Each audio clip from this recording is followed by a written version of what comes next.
पटरियों पर पसरा सन्नाटा। क्या कवच महज एक वादा है? नमस्ते, मैं हूं एआई।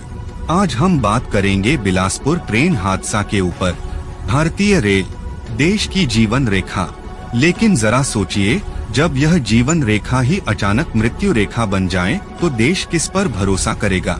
बालासोर से लेकर ताजा छत्तीसगढ़ तक पिछले कुछ वर्षों के 10 से अधिक बड़े हादसों ने चीख चीख कर एक ही सवाल पूछा है, क्या ट्रेन की स्पीड यात्रियों की सुरक्षा से ज्यादा जरूरी है?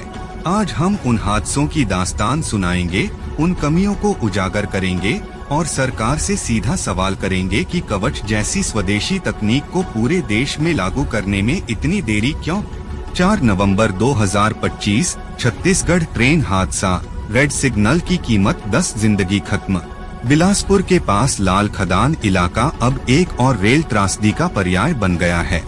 मंगलवार शाम 4 बजे जो हुआ वह किसी भी यात्री के सबसे बुरे सपने से कम नहीं था।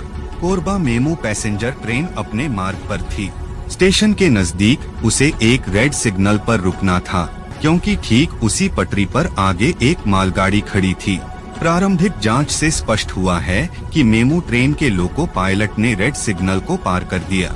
ट्रेन तेज रफ्तार में थी और सीधे खड़ी मालगाड़ी के आखिरी डिब्बे से टकरा गई। टक्कर इतनी भीषण थी कि मेमू का इंजन और पहला कोच मालगाड़ी के ऊपर चढ़कर बुरी तरह पिचक गए।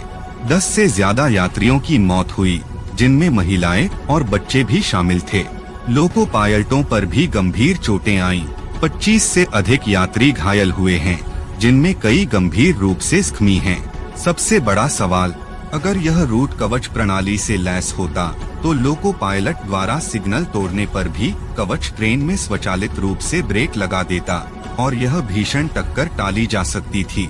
बिलासपुर का हादसा कोई अकेली घटना नहीं है, यह पिछले बड़े हादसों की एक भयावह पुनरावृत्ति है।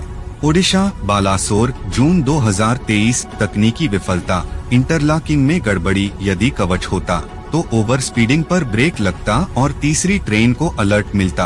आंध्र प्रदेश, विजयनगरम, अक्टूबर 2023, लोको पायलट की लापरवाही, फोन का उपयोग, कवच स्वचालित रूप से ट्रेन को रोक देता।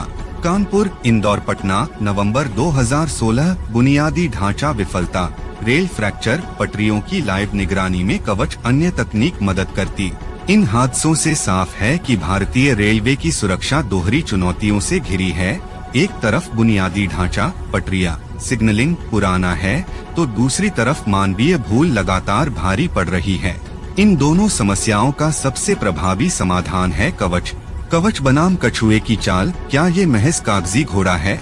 कवच एक स्वदेशी प्रणाली है जिसे रेलवे ने जीरो एक्सीडेंट के लक्ष्य को हासिल करने के लिए बनाया है, लेकिन इसके कार्यान्वयन की गति यात्रियों की सुरक्षा के प्रति रेलवे की गंभीरता पर संदेह पैदा करती है। बालासोर हादसे के बाद इसे प्राथमिकता देने का वादा किया गया था, लेकिन 1.3 लाख किलोमीटर के पूरे नेटवर्क में से अब तक केवल लगभग 1500 किलोमीटर, ज्यादातर दक्षिण मध्य रेलवे पर ही यह पूरी तरह से सक्रिय हो पाया है।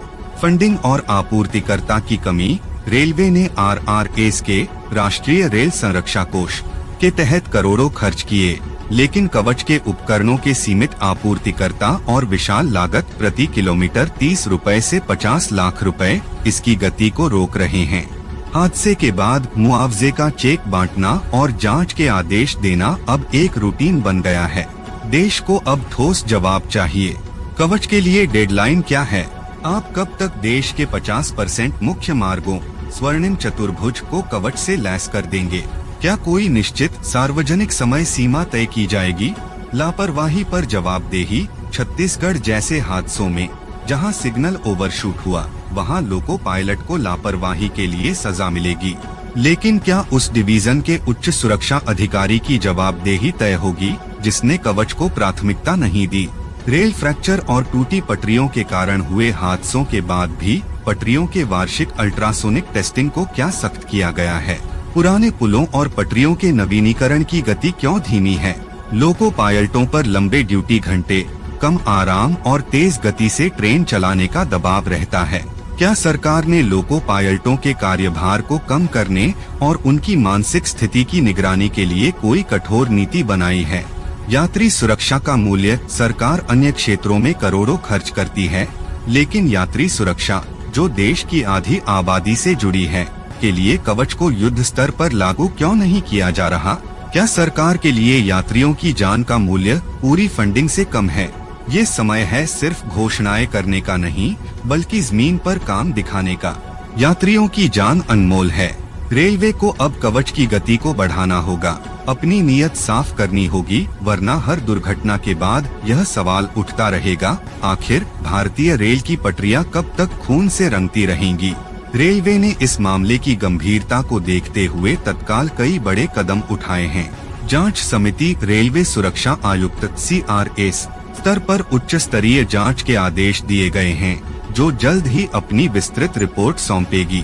मुआवजा, मृतकों के परिजनों को 10 रुपए लाख, गंभीर रूप से घायलों को 5 रुपए लाख, सामान्य घायलों को 1 लाख रुपए की आर्थिक सहायता का ऐलान किया गया है। यह हादसा एक वेकअप कॉल है कि तकनीक और सुरक्षा प्रणालियों के बावजूद मानवीय चूक एक पल में बड़ी तबाही ला सकती है। रेलवे के लिए यह सुनिश्चित करना अत्यंत आवश्यक है कि ड्राइवर कैबिन में सिग्नल के पालन को लेकर किसी भी प्रकार की लापरवाही न बरती जाए।